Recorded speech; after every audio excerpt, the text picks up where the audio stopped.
नमस्कार। आज 14 जनवरी है और आज के दिन से इस देश की एक बड़ी सियासी हलचल शुरू हुई है और आज की तारीख को देश के सबसे बड़े विपक्षी दल कांग्रेस पार्टी ने अपनी भारत जोड़ो यात्रा शुरू कर दी है। आपको याद होगा कि पिछले दिनों कन्याकुमारी से कश्मीर तक यानी दक्षिण से उत्तर तक उन्होंने भारत जोड़ो नाम से यात्रा की और उनके सबसे प्रमुख नेता राहुल गांधी इस पैदल यात्रा को चले। उनके साथ कुछ 150 से ज्यादा लोग इस यात्रा में शामिल रहे और पिछली यात्रा का मूल विषय था, मूल स्लोगन अगर कहें तो वो था, नफरत के बाजार में मोहब्बत की दुकान खोलने आए हैं। नफरत के बाजार में मोहब्बत की दुकान खासी लोकप्रिय हुई वो यात्रा और कहा यह जाता है कि उस यात्रा का एक अच्छा परिणाम निकला कि राहुल गांधी की छवि अच्छी हो गई। मेहनत करते, लड़ते, संघर्ष करते, आंख में आंख डाल करके अपने वक्त का कुछ बेहद जरूरी सच कहते राहुल गांधी के रूप में एक नए नेता को इस देश ने पाया।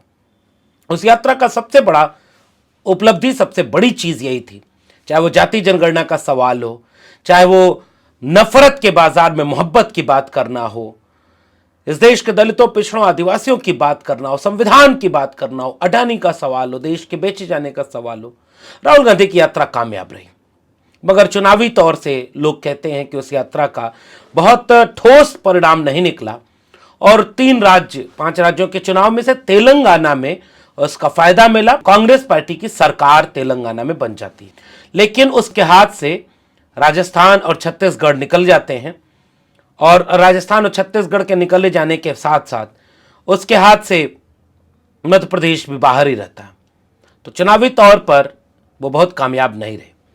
लेकिन राहुल गांधी चूंकि एक जुनूनी नेता है, कांग्रेस पार्टी अपने नेता के साथ खड़ी होकर के एक किस्म का एक प्रयोग कर रही है और वो प्रयोग ये है कि राहुल गांधी ने आज की तारीख यानी 14 जनवरी से दक्षिण से उत्तर की यात्रा पूरी करने के बाद अब की पूर्व से पश्चिम की यात्रा शुरू कर दी है। मणिपुर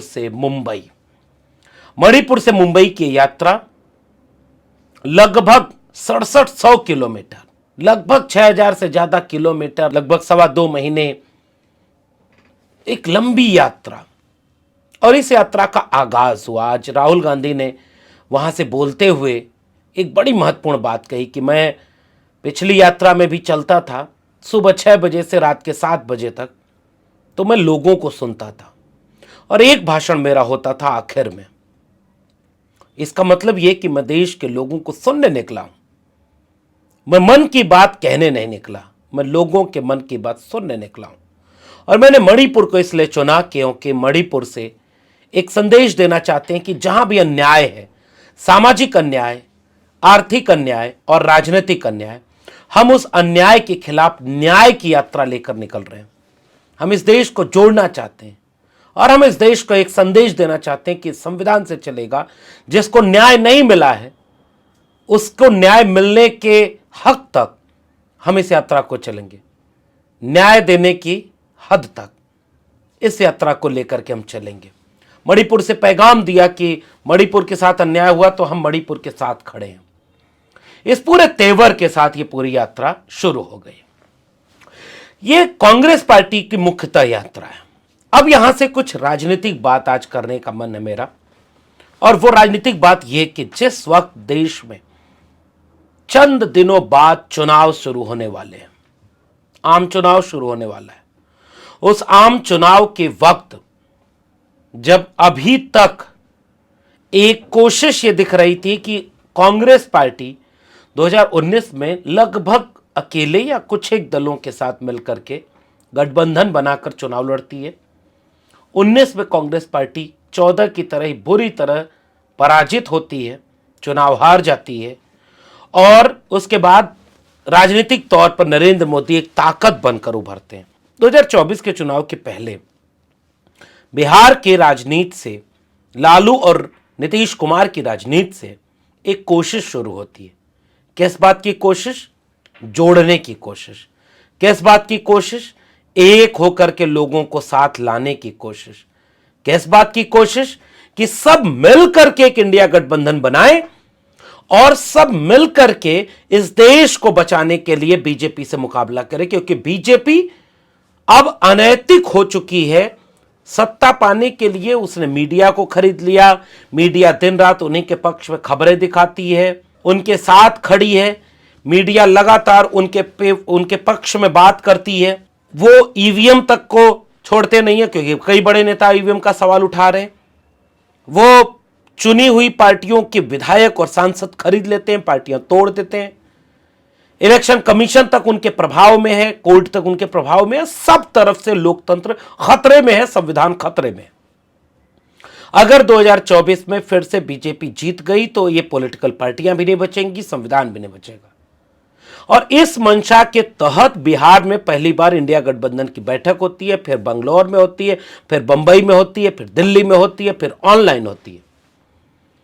इस सब के पीछे एक चिंता निश्चित की गई थी कि हम सब चूंकि इसके शिकार हो रहे हैं और देश को बचाना है, संविधान को बचाना है, तो हम सबको मिलकर इस देश में एक साथ इंडिया अलायंस बना करके चुनाव में आना चाहिए।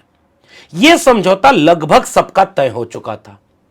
ऐसे वक्त में कुछ बुनियादी सवाल कांग्रेस से लोग पूछ रहे हैं और जिसका जवाब कांग्रेस को देना चाहिए।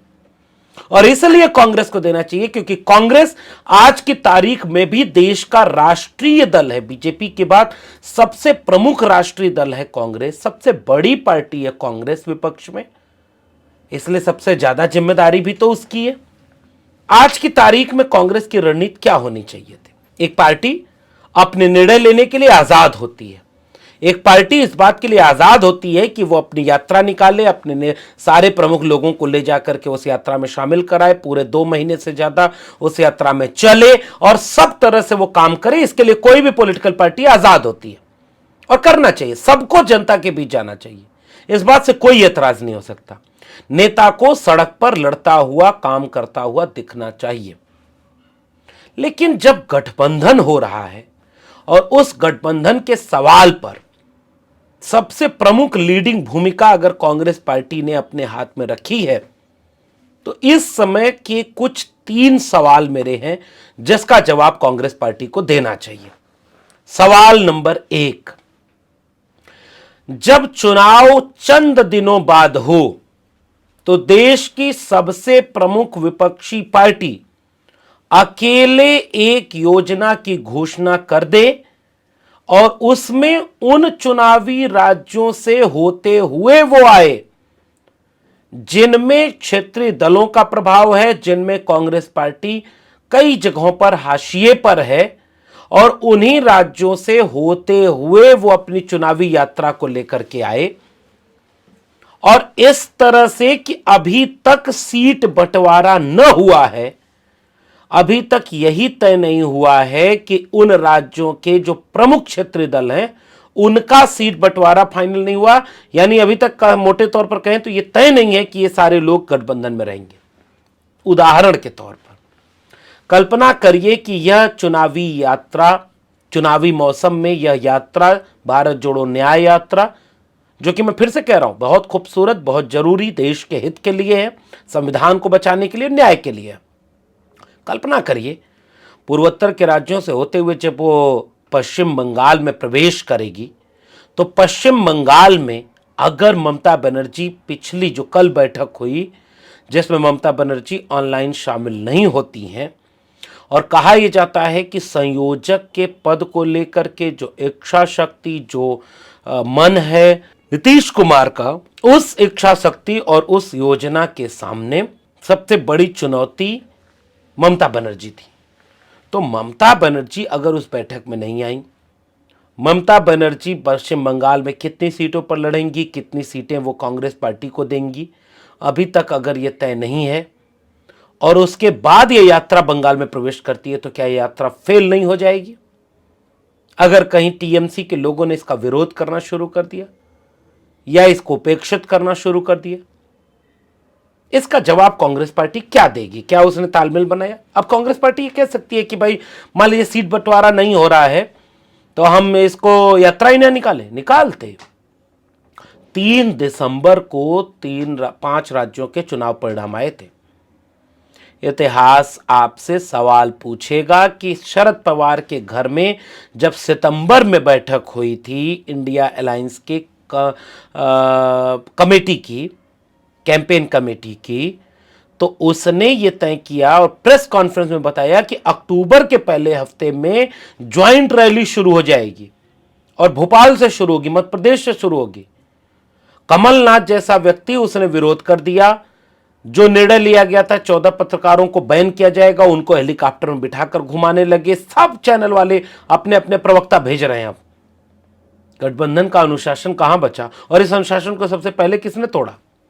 क्या कमलनाथ ने नहीं तोड़ा? क्या कमलनाथ ने उस ज्वाइंट रैली को पोस्टपोन नहीं करवा दिया? और उसके बाद पूरी कांग्रेस पार्टी उन राज्यों के चुनाव में शामिल हो गई जिस पर यह आरोप लगाया जा रहा है कि उनकी कोशिश ये थी कि इन राज्यों के चुनाव में ज्यादा सीटें जीत लें तो हमारी बार्गेनिंग पावर बढ़ जाएगी। और इसके चलते क्षत्रिय दल नाराज हुए, उन्हें नाराज होते रहने दिया गया। अक्टूबर तो छोड़िए साहब, जनवरी खत्म होने को है और अभी तक विपक्षी दलों की कोई भी साझा रैली कहीं नहीं हुई थी, जबकि तय यह हुआ था कि सीट बंटवारा होता रहेगा, पहली साझा रैली हो जाएगी। ये कौन सी साझापन की मानसिकता है जो कांग्रेस पार्टी के नेतृत्व में निभाई जा रही है, यह सवाल पूछा जाएगा। नीतीश कुमार अभी तक नाराज। पिछली बैठक में तो उन्होंने कह दिया कि संयोजक हमको नहीं बनना है, लेकिन क्या उनको नहीं पता कि ममता बनर्जी से बात नहीं की गई? ममता बनर्जी अगर विरोध कर दें तो नीतीश कुमार विलन बन जाएंगे कि नीतीश कुमार जिद कर रहे थे संयोजक बनने के लिए, इसलिए ममता बनर्जी ने साथ छोड़ दिया और इसके चलते सारा आरोप नीतीश कुमार पर आए। तो कोई नेता इतनी चालाकी तो रखता है ना? तो वो तालमेल कहां है जो इंडिया गठबंधन में बनाया जाना था? तो पहला आरोप इंडिया गठबंधन की तरफ से या देश की तरफ से, राजनीतिक दलों की तरफ से है कि कांग्रेस पार्टी का इंटरेस्ट सीट बंटवारे और इन चीजों में चल रहा है। सीट बंटवारे का काम चल रहा है। आम आदमी पार्टी के नेताओं से अलग बात हो गई, समाजवादी पार्टी को लेकर के अभी भी पेच फंसा हुआ है, बिहार को लेकर के अभी भी पेच फंसा हुआ है। बिहार में जब तक कि हो जाना चाहिए तो ममता बनर्जी से हो जाना चाहिए था। यूपी में तो मान लीजिए कि एक विडंबना चल रही है कि मायावती जी गठबंधन में शामिल होंगी या बाहर होंगी, इसको लेकर के अभी पशोपेश है। इसलिए उत्तर प्रदेश में 2 बार समाजवादी पार्टी का जो टीम बनाई गई थी उसको निश्चित समय के एक आध मीटिंग हुई, उसके बाद फिर वो टल गई मीटिंग क्यों टल रही है और इस टलने के पीछे की वजह क्या है? अगर मायावती जी को शामिल करना है तो इसमें देरी क्यों? बिहार में तो आरजेडी, जेडीयू, कम्युनिस्ट पार्टियां, कांग्रेस ऑलरेडी गठबंधन में है, तो बिहार में अभी तक सीटों का बंटवारा अंतिम रूप से क्यों नहीं हुआ? बंगाल में केवल 2 ही तरह हैं। कांग्रेस पार्टी वहां बहुत हाशिए पर है, लेफ्ट पार्टियां बहुत हाशिए पर हैं, ममता बनर्जी प्रमुख भूमिका में है। तो इतने 3 लोगों के साथ बैठ करके वो समझौता क्यों नहीं हो पाया? आम आदमी पार्टी से अंतिम रूप से समझौता क्यों नहीं हो पाया? तो इन समझौतों पर बात होने के साथ साथ जो देरी हो रही है उसके बिना क्या यह यात्रा, ऐसा नहीं लग रहा है कि पार्टी मजबूत करने और संगठन मजबूत करने की प्राथमिकता के साथ निकल रही है? कल्पना करिए, दूसरा पॉइंट मेरा है, कल्पना करिए कि यह यात्रा इंडिया गठबंधन की ओर से निकलती और यह कहा जाता कि कांग्रेस पार्टी की तरफ से जो पहली यात्रा निकाली गई राहुल गांधी की, भारत जोड़ो यात्रा, वो यात्रा बेहद कामयाब रही। उस यात्रा ने बेहद प्रभाव पैदा किया, लोगों को जोड़ा, एक उत्साह पैदा किया, लोगों में आंदोलन की चेतना पैदा हुई और बीजेपी उससे परेशान हुई। और इस बात से प्रभावित होकर के देश के सभी विपक्षी दलों ने अब एकजुट होकर के यह निर्धारित किया है कि यह इंडिया गठबंधन की एक साझा यात्रा होगी। राहुल गांधी उसके केंद्र में रहेंगे क्योंकि कांग्रेस पार्टी एक बड़ी पार्टी है, लेकिन मणिपुर से आगे जब बढ़ेंगे तो बंगाल में उस पूरी यात्रा में ममता बनर्जी साथ में खड़ी रहेंगी। जब झारखंड वो जाएगी तो हेमंत सोरेन उस यात्रा की अगुवाई करेंगे, उसके साथ चलेंगे। बिहार में नीतीश कुमार और तेजस्वी यादव, लेफ्ट पार्टियां उसके साथ उस मंच पर सवार होंगी। जितनी रैलियां होंगी उसमें बिहार के सारे दल एक साथ खड़े होंगे, वो साथ चलेंगे 2-4 दिन, 5 दिन, 10 दिन, जितना चलना होगा बारी बारी। जब वो यात्रा यूपी में आएगी तो अखिलेश यादव के नेतृत्व में चलेगी, मायावती जी के नेतृत्व में चलेगी अगर वो गठबंधन में आती है। अगर पश्चिमी उत्तर प्रदेश में आती है तो जयंत चौधरी जी के साथ चलेगी। वो यात्रा अगर आगे बढ़ती है, मध्य प्रदेश जाती है और राजस्थान होते हुए फिर आगे गुजरात, तो क्षेत्रीय दलों को एक साथ लेकर के कल्पना करिए कितना बड़ा मैसेज जाता। केंद्रीय धुरी रहती कांग्रेस पार्टी, लेकिन अगर वो सीटों का बंटवारा के साथ तालमेल हो जाए तो ये क्या इस यात्रा का बड़ा प्रभाव नहीं पैदा हो सकता था? इसका जवाब तो कांग्रेस पार्टी को देना होगा। अब कांग्रेस पार्टी बेशक ही कह सकती है कि भाई नहीं कोई तैयार हुआ तो हम भी ना करें, करो भाई बढ़िया है, लेकिन फिर बाकी वाला काम क्यों पेंडिंग में पड़ा हुआ है? वो जो साझा रैली जो अक्टूबर के पहले हफ्ते में होनी थी, पहले या दूसरे हफ्ते में, वो जनवरी के दूसरे हफ्ते तक नहीं हो पाई है। फिर वो साझापन कहां गया? सारे काम छोड़ करके सीट बंटवारा पहले क्यों नहीं किया गया? और अगर सीट बंटवारे के साथ रैली निकालनी है तो भरोसे में लेकर इन लोगों के साथ क्यों नहीं उन्हें यात्रा में शामिल किया गया? कांग्रेस पार्टी की तरफ से कहा जा रहा है कि वो सभी विपक्षी दलों को इसमें शामिल करेंगे, और जो कि अच्छी बात है, लेकिन कहीं ऐसा ना हो कि देर हो जाए। आखिरी बिंदु, इस पूरी बातचीत का आखिरी बिंदु, कल्पना करिए इस यात्रा के साथ, इस यात्रा के बीच में, और निश्चित रूप से ऐसा होने वाला फरवरी से आचार संहिता लागू हो जाए और दूसरी तरफ ज्वाइंट रैलियां चलने लगे। कल्पना करिए कि इंडिया गठबंधन के रणनीतिकार यह तय करते हैं कि जिन राज्यों में बीजेपी का प्रभाव सबसे ज्यादा है उन राज्यों में साझा रैली होगी, और यही वो पूरी बेल्ट है जिससे वो यात्रा गुजर रही है। दक्षिण भारत की लगभग 120 सीटें ऐसी हैं जिसमें बीजेपी 5, 7, 10 सीटों से ज्यादा नहीं पाई। दक्षिण भारत से लेकर के कई राज्य ऐसे हैं जिसके लगभग 120 सीटें ऐसी हैं जिसमें बीजेपी एकदम हाशिए पर है। कुछ राज्य ऐसे हैं जहां बीजेपी एक तरफा क्लीन स्वीप कर रही है, और उनमें भी जो सबसे मजबूत राज्य हैं, जो जिनसे आप उनको नहीं वापस ले सकते, जैसे गुजरात और तमाम तरह के, उनमें से आप बीजेपी को नहीं कमजोर कर सकते।